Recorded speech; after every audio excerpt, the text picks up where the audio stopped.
Hey everyone, Geophysicist Stefan Burns here. We have just had an earthquake triplet strike near Covelo, California in Northern California, the site of it being right here. This being on the Bartlett Springs Fault, which is a pretty long fault, about 100 miles in length. And this is a notable earthquake because it's one of the strongest earthquakes to strike this region with our records. Also, you will see that we had a magnitude 4.2 strike here in Cloverdale back on the 29th of July. Then you see this other magnitude 4.4 that came in here even closer to Covelo on the 10th of July, the 11th if we consider it to be universal time, which is UTC. And then we, of course, see our magnitude 5.6 that struck Ukiah Willits, that region on the Maacama Fault back in June. So this is an extraordinary amount of activity based off of our modern historic seismic records for this region in a very short frame of time. Basically, all these earthquakes are notable for longer time durations. We're talking not just the past few months, but the past few years and even past few decades. We'll look at these longer term earthquake records so you get a sense of what I'm talking about. And this could be a sign that we have bigger earthquake activity coming because the Maacama Fault and also the Bartlett Springs Fault, they're both 100 miles or greater in length. There's been some really great work done mapping these out and more, but as is often the case, you really don't know the full extent of a fault until you get a big rupture on it. For example, beautiful example, though it's a destructive, costly one, was in 2014 when the magnitude 6 struck Napa. The West Napa Fault wasn't even known about until that earthquake struck.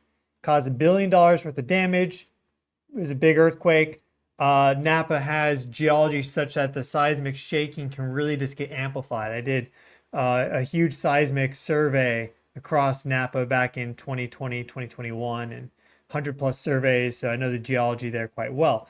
But we didn't even know the West Napa Fault until that earthquake hit. Now, in hindsight, should have been kind of obvious, but that's kind of the deal. So we have mapped out these two faults here, which run adjacent and parallel to this Andreas Fault. They're not as long, they're not as potentially destructive, but they're probably actually a little bit more destructive than we currently estimate. That would be my opinion. There's probably sections on these faults that under the right conditions could simultaneously rupture with the main fault segments and produce big earthquakes. So the estimate is for magnitude 7s up to magnitude 7 on these two faults here where we've been getting a ton of activity. Perhaps it's even higher.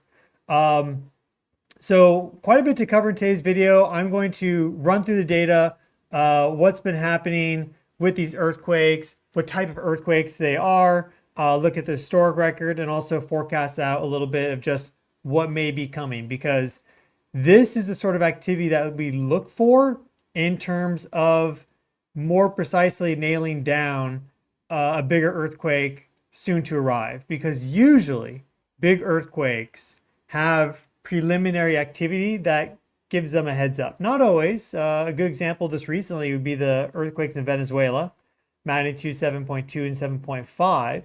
We knew those faults were near their final critical stage. There was a paper that came out in 2018 discussing that, because the last big rupture that they had, similar to what happened this year, 2026, same day, mind you, as the 5.6 there in California near Willits. Basically, biggest earthquake rupture for Venezuela since 1812. We knew that they were at their critical state. But there wasn't like a little foreshock swarm that started up to then announce their rupture. So that is very possible. It could literally just be, boom, there it is. But often we do get these preliminary signs, and that's, I think, what we are seeing here with these magnitude 4s and this 5.6 spread out. Of course, we had the magnitude 7 that struck there December 5th of 2024. We had some magnitude 6 plus activity in 2022 up here in the Fern Valley region. So a lot to discuss today. Let's get right into it. And let's start off by going to our USGS latest earthquakes map for the day, which is right here. So This originally came in as a 4.5, got downgraded to a 4.4. Here we see this 3.9 and then a 1.5 right there. And I swear they must have just updated this because there was originally 3 earthquakes that struck. So let me refresh this. I don't know if they removed one or not. They might have just removed one. I mean, this 1.5 is not the one I was discussing. It was a 4.4, a 4.0, and a 3.9. Looks like they removed the 4.0. Don't ask me why, probably because of further data review, but often these earthquake magnitudes are coming in less than they are for other locations. Like Japan has a 7.1, USGS calls it a 6.8. So it's all over the place. You know, we don't have exact precise numbers, I will say that, but it looks like they removed one of these earthquakes looking at it right now. But if we go here to our map, we zoom out for all of California, we see that that is the strongest earthquake for California today, and also this 3.9 is the second strongest earthquake, and the other one is gone.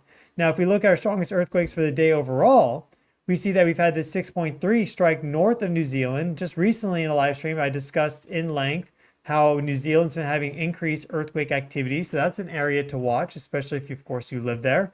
So that's 6.3 rupturing there in the Kermadec Trench just to the north. We also had a 6.3 here in the Philippines, reactivating the site of the 7.8 that struck in June. So that was quite some time ago, early June, and now we had the 6.3. Also, we had a 5.9 strike, same location. So we could also be looking at big earthquake activity from this location once more. Perhaps that 7.8 did not rupture everything. We'll spend a little bit of time discussing longer earthquake records and whether 2025 and 2026 have been unusual as it relates to seismic energy, because a lot of people have been mentioning that. So I did some number crunching for you guys. But if we go to our other map here, this shows us going back to 2025, the earthquake activity magnitude 4 or greater for the continental US. And so we can see here our 4.4 that struck Covelo. And if we go down, here's our other 4.4 that struck, that being on the 10th of July local time or the 11th universal time. So 2 earthquakes very close together, not only in location, but in time, right on this Bartlett Springs Fault. Now this one, the epicenter is a little off from it, but you know, they don't have these faults super precisely mapped. So, you know, maybe it's just a little adjacent fault. It's all connected into the same system. All of these faults are connected together. The Bartlett Springs Fault, the Maacama Fault, they're all subsidiaries of the San Andreas Fault. So to a point, what happens with one influences the other. And the San Andreas accommodates the majority of the plate motion between the Pacific Plate and North American Plate, but you also get a lot of that plate motion accommodated to the east with the Walker Lane shear zone, and just in general across the basin and range, about maybe 20, like 10 to 20%. We don't have exact numbers for this, but a good amount of plate motion is accommodated actually here in this shear zone. And then a good amount of plate motion is actually accommodated with these subsidiary faults, which are not as big as the San Andreas, not as long. Their overall rupture potential is smaller, but you can tell some of these running up are quite long. So again, the Maacama Fault here, 100 plus miles in length. So for reference, the earthquakes that struck Venezuela, 7.5, 7.2, that rupture was about, if I remember right, about 150 miles or so. It's right in that zone. It may have been about 150 kilometers, but it's in that 100 to 200 mile zone. It's definitely not 200 miles. And that was 7.5 and 7.2. So once you start to scale up to 100 miles, you can get magnitude 7 earthquakes. So these are the faults that are running through this area. If we go down here, we see our 4.2 that struck Cloverdale. That was on the 28th local time, 29th of July universal time. We see nearby the geysers, which are very active, and they've had a bunch of magnitude 4 earthquakes during this time frame, the past year and a half. Strongest being this 4.4, 4.7 right there, actually. So that's a strong earthquake. But the geysers is a remnant volcanic system, and there's a lot of hydrothermal and fluid activity. And so we get these sort of magnitude 4s, 3s, 2s, and 1s, and everything else that pop off all the time, which is, mind you, continuously loading energy onto not only the San Andreas, but really these faults nearby. That's really the key area. Look at how it's right in this junction point where you have 3 faults all converging south of Clear Lake. So that's not a coincidence, right? That volcanic system clearly having a really big influence over the tectonics of this region, a critical junction point for basically the boundary going further into Northern California, like true NorCal as I call it. If you know, you know. So there have been some other magnitude 4s. You see this magnitude 4.0 there that struck near Glen Ellen. This was in December 2025. So this is prior, okay, to what's been happening here. Notice this progression, tons of activity in the past 2.5 months here. Then we get this guy back at the end of 2025. And then we also see this magnitude 4.3 that struck Berkeley there in September 2025. So really like a pretty clear progression of energy moving up further into Northern California, and this 5.6 dominating the overall energy release for this zone. But still, that's not the maximum magnitude rupture that could occur. Again, that could go up to magnitude 7. So it is possible that that magnitude 5.6, which is historic, largest ever observed in our modern records, mind you, it's certainly possible that that is a foreshock.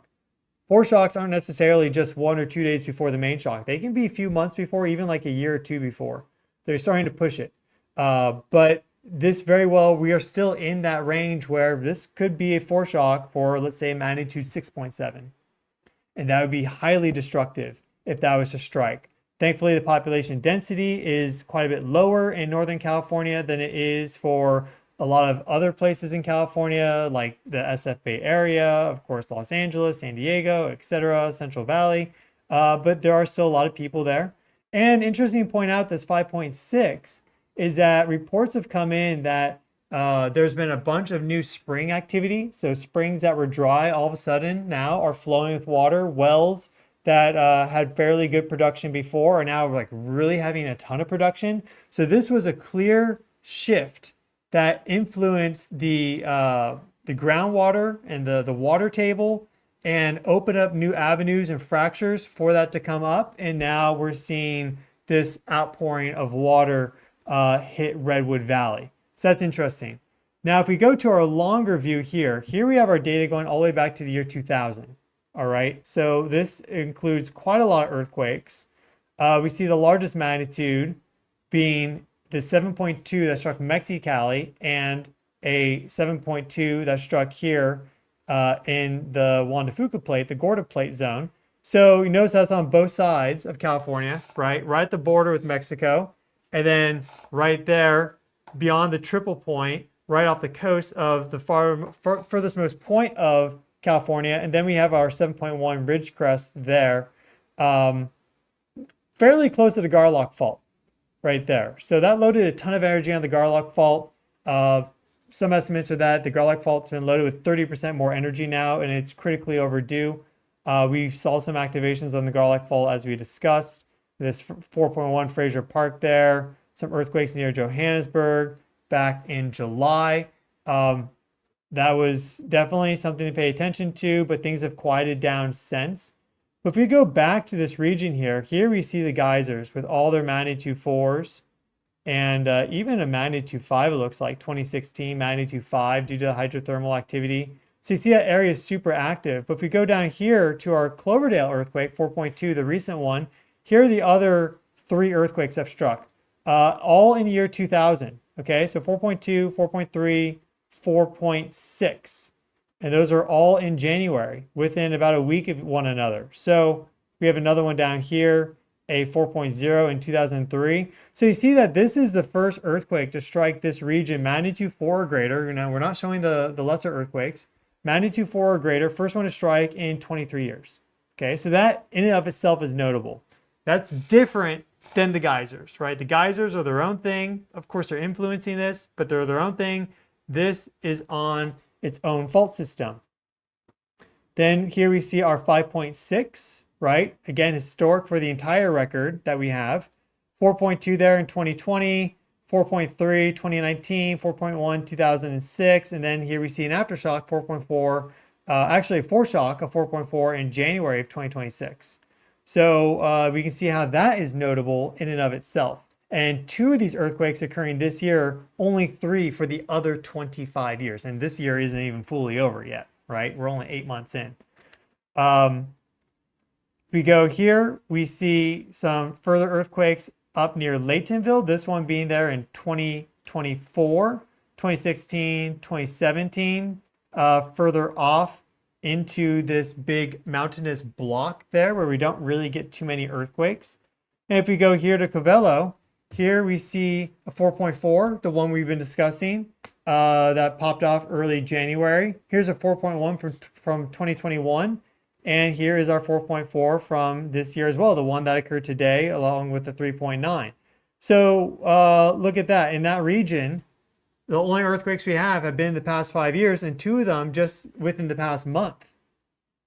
Okay. Now, as you start to get up to here, you get a lot of earthquakes, because this is where you start to have the shear zone of California and the San Andreas connect into the remaining part of the Farallon plate that's still subducting underneath, and this is the Cascadia subduction zone. So this is known as the Juan de Fuca plate, but there's little smaller plates that are known and talked about too, the Gorda plate, the Explorer plate, but just in general, you can consider all this the Juan de Fuca plate. Right here, this is subduction zone. So you get tons of earthquakes in this zone.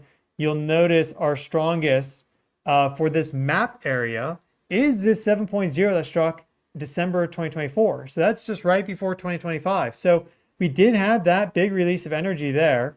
We see this 6.5 that struck in 2010, 6.4 that struck in 2022. So there has been a lot of activity up here.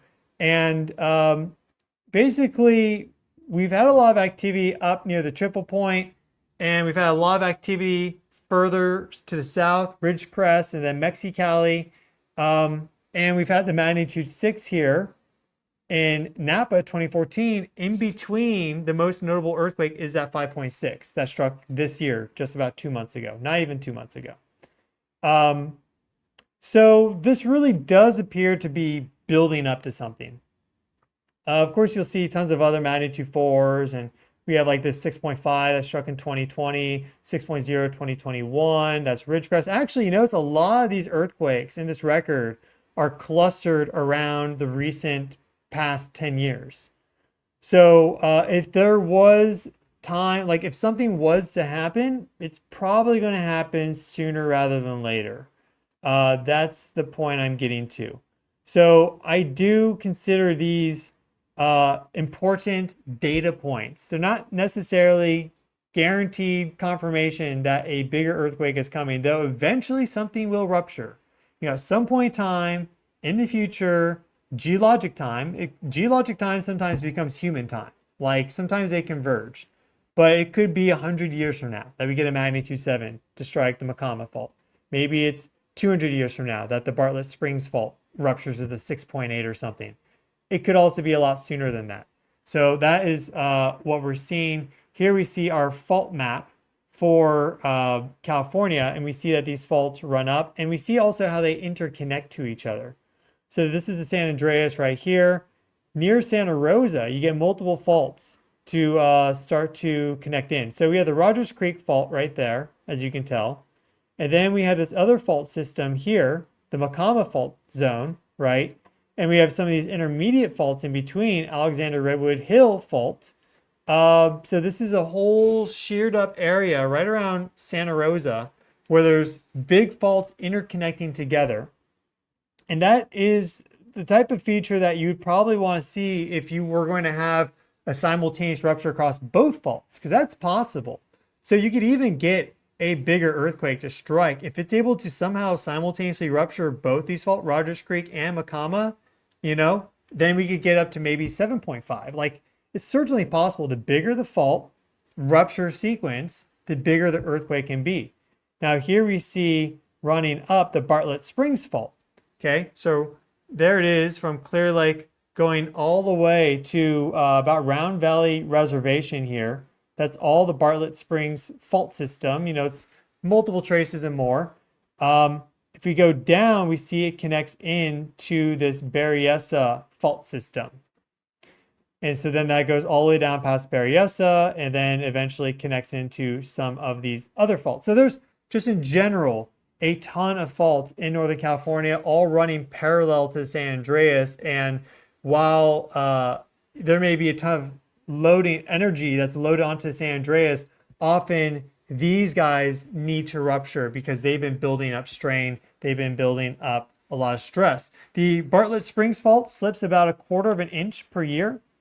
So it's pretty slow, but it is building up. And then the Maacama Fault is about 8 millimeters per year. And the historic record geologically indicates that it has a range of about 6 to 10 millimeters per year. So, you know, 10 millimeters, 1 centimeter, and 2.54 centimeters equals 1 inch. So we're talking also about 1/4 of an inch of slip for both these fault systems. So they're slow, but they're big and they build up slowly. But they can still produce big earthquakes. Now, if we go to our map again here for these recent earthquakes, this one right there, let's check out the focal mechanisms. So we'll start with our 4.4 today. And this was a perfect strike slip fault, unless it's been updated. But we'll start with Did You Feel It? And we have about 90 plus responses now at this moment in time for people that felt this earthquake. And if you look at the intensity map, you see it's felt all the way up to Eureka, McKinleyville. So, you know, that's really showing a dispersion of energy this way. I'm pretty surprised, honestly, to see that people in that area felt it. They didn't really feel it that strongly, just weak shaking. If you look at our color coding here, weak to light shaking and stronger shaking than that, like, you know, light to moderate shaking felt closer to the epicenter. But still kind of surprised by that. If you go to our interactive map, let's see if any of these were more strongly colored. So we can see just how widely felt that was, right? That really going quite a ways out, that 4.4. Originally came in as a 4.5. Here's a response from right nearby. We're not seeing any reports of more than basically weak shaking from this, but widespread. I mean, look at these reports from Eureka are just as strong in their characterization as the ones closer by. So that's interesting. But if we go back to our moment tensor now, we will see that this was basically a strike slip fault with a little bit of extensional movement. Now, what that means is that you had a little bit of extension on the fault. So the rake number there, the -1, that indicates extension. If it's 0 or 180 for the number, that's a perfect strike slip where you just have them grinding past each other. But because both of these solutions have about -20, it's mostly strike slip with a little bit of extension at the same time. And it's this fault solution there that we can look at because it's running along the strike of that Bartlett Springs fault system. Okay. If we go back, we can see our 4.4 there from earlier in July. Let's check this one out and see what it looks like. For responses here, about 65 responses for this one. And for our Did You Feel It? We can check out the responses there. And similar deal, but we did get someone report, you know, some fairly moderate shaking there. But in general, I actually think that may be categorized as strong shaking. Yeah, that's more strong shaking. But in general, more moderate to light shaking. But that one was closer to Covelo, so that's important to note. And that one did not reach as far up with its shaking, felt shaking to Eureka as like the other one, though they're not separated by that much distance. So that's kind of interesting. You know, USGS did downgrade the one today from 4.5 to 4.4. Maybe they shouldn't have done that just based off of kind of what we're seeing here. If we go back, we can look at our Ukiah Willits earthquake, Redwood Valley, 5.6, again, historic Did you feel it? Responses. Look at the difference. This really goes to show you what a difference the magnitude makes. Because here we have 5,250 responses for people that felt this. And the intensity map is quite a bit different, as you can tell, with a lot of people reporting strong and even some very strong shaking from that, which makes sense. It's a magnitude 5.6. That can cause damage to buildings, knock houses off foundations, collapse chimneys. It can cause some serious problems. The silver lining is all this now water that's refilling wells and causing springs to start gushing, and that's generally a good thing. It's revitalizing the landscape. Now, if we go to our moment tensor plot, we can see that this is also, this is actually pretty much perfect strike slip, because here we see the strike of the fault. It's not going to be this solution there. It's going to be this one. And at negative 179, that's effectively 180, which means there's a nice strike slip fault with a slope of about 55 degrees. So that was our Ukiah Willits earthquake. And if we go back one more time, we can look at Cloverdale. We can click this, check it out. Did you feel it for Cloverdale? Just a few days ago, right? Less than a week ago, showing some moderate shaking there, felt close by. Light shaking felt a little bit further out. Our responses here, we have 578 responses. So give you a sense of, as you get close to population centers, how many more people report. And our moment tensor plot here, similar story. We see, again, a very similar fault solution there with that strike, though opposite direction this time. But again, close to 0 and 180. So basically strike slip. All these faults, by the way, that we've been discussing, these are all right lateral. So what that means is if you look at the other side, it's traveling to the right. And then if you were standing on this side and look over, it's also traveling to the right. So the San Andreas, the Maacama, and the Bartlett Springs Fault are all right lateral faults. So you get motion this way and then motion this way, like that. So they're all successively shearing in that manner, one after another. So there has been quite a bit of notable activity for Northern California, as we've seen. Also, we see this 5.7 here that hit Silver Springs, along with a swarm in April of 2026.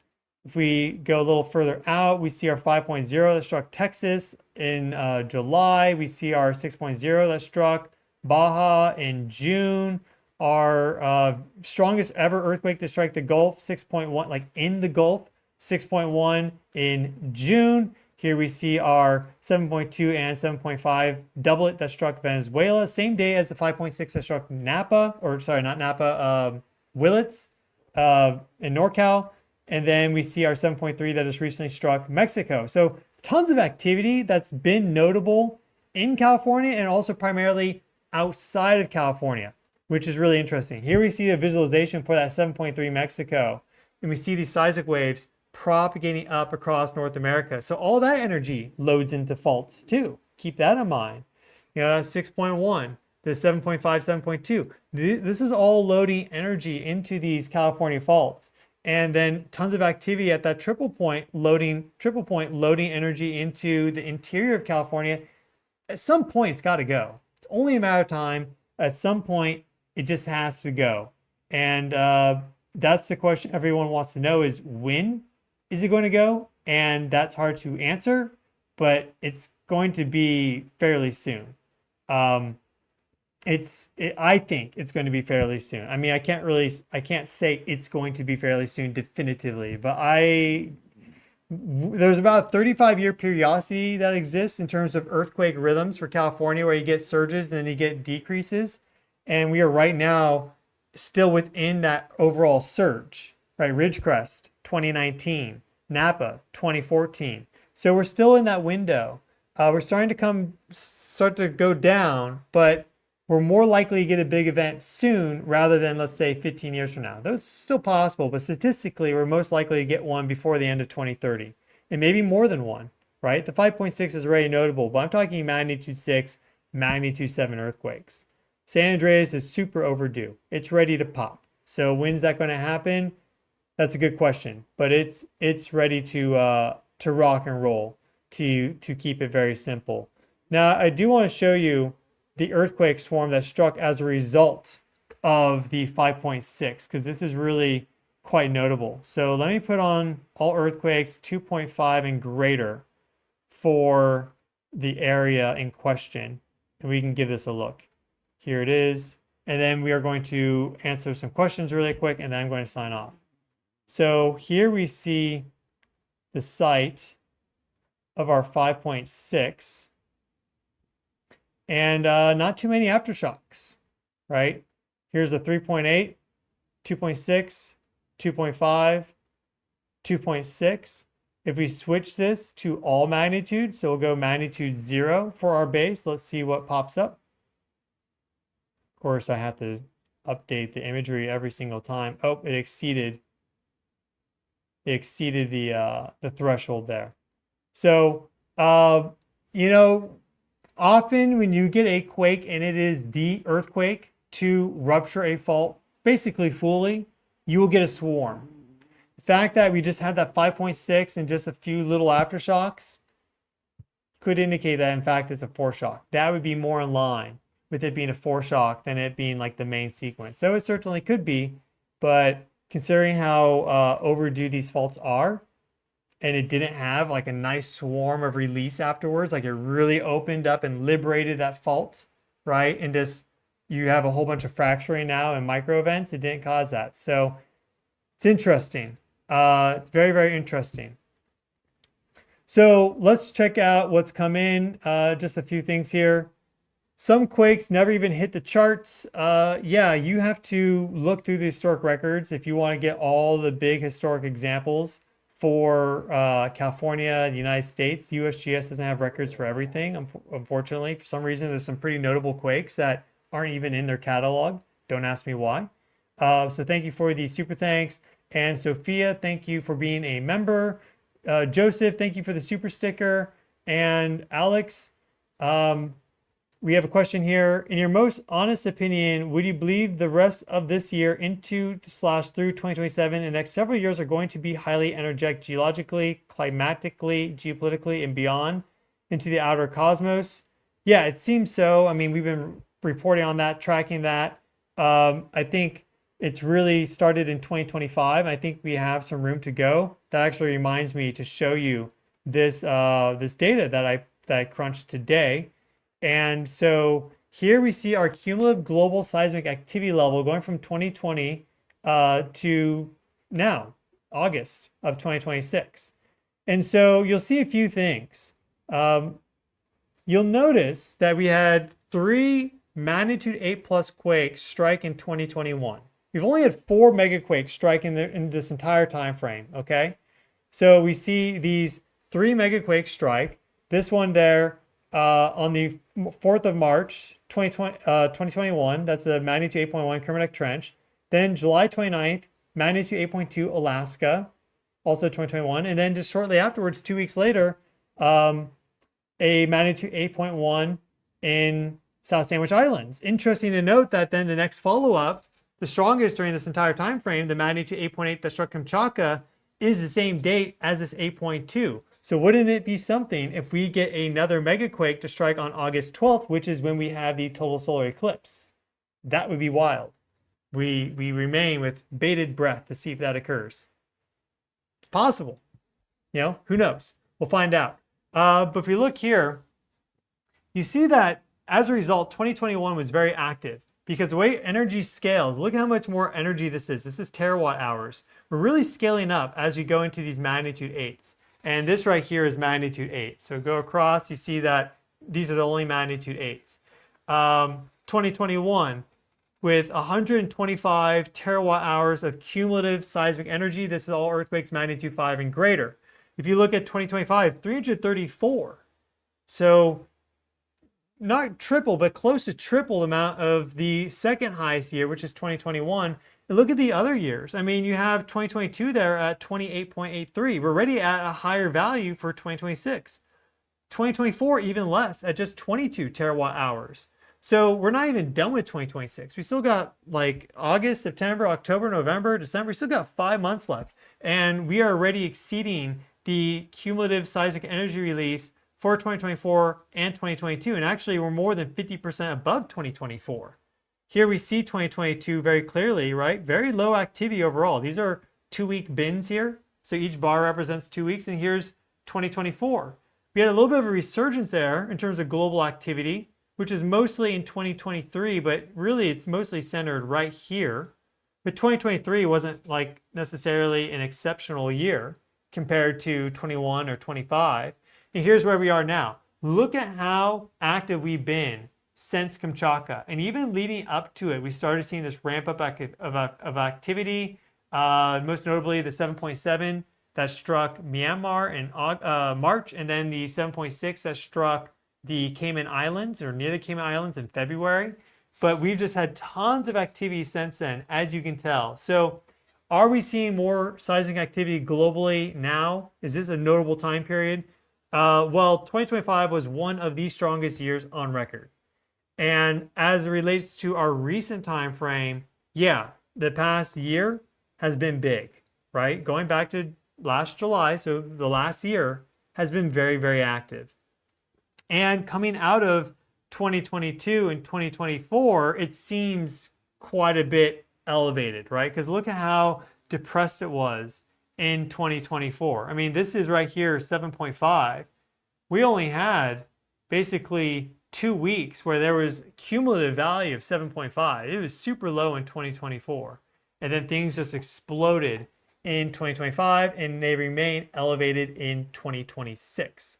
So I think as a result of that, when the entire world is active, other locations, that may typically be more quiet, like California. People think California is super seismically active, and it's true, but it's also, compared to like Japan, it's super quiet. Or some other locations like Greece, they're having magnitude 5 plus earthquakes all the time.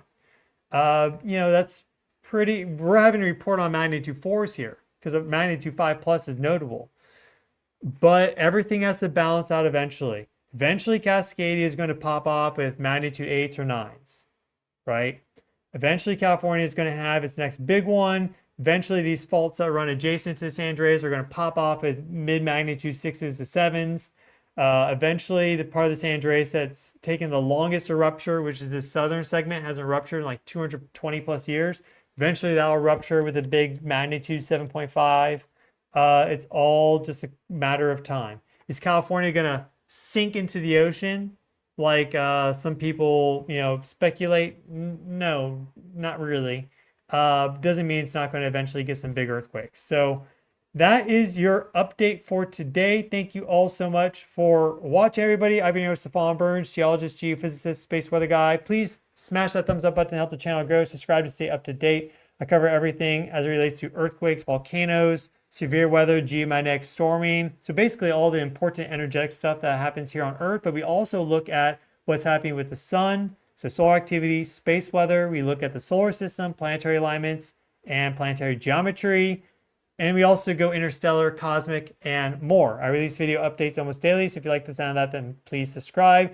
Wishing you all well. If you live in Northern California, make sure you are prepared. You have a 72-hour emergency bag that you can grab and go. And I would also recommend that you get some sort of backup battery that will, like a 2 kilowatt hour backup battery that just gives you the ability to maybe just have some stuff that you can charge up if power gets knocked out for a few days. Make sure you have some water on hand. Just in general, be smart, be vigilant, be prepared, and enjoy life. Have fun. I'll be back with another video soon. Thank you all so much. Have a great one.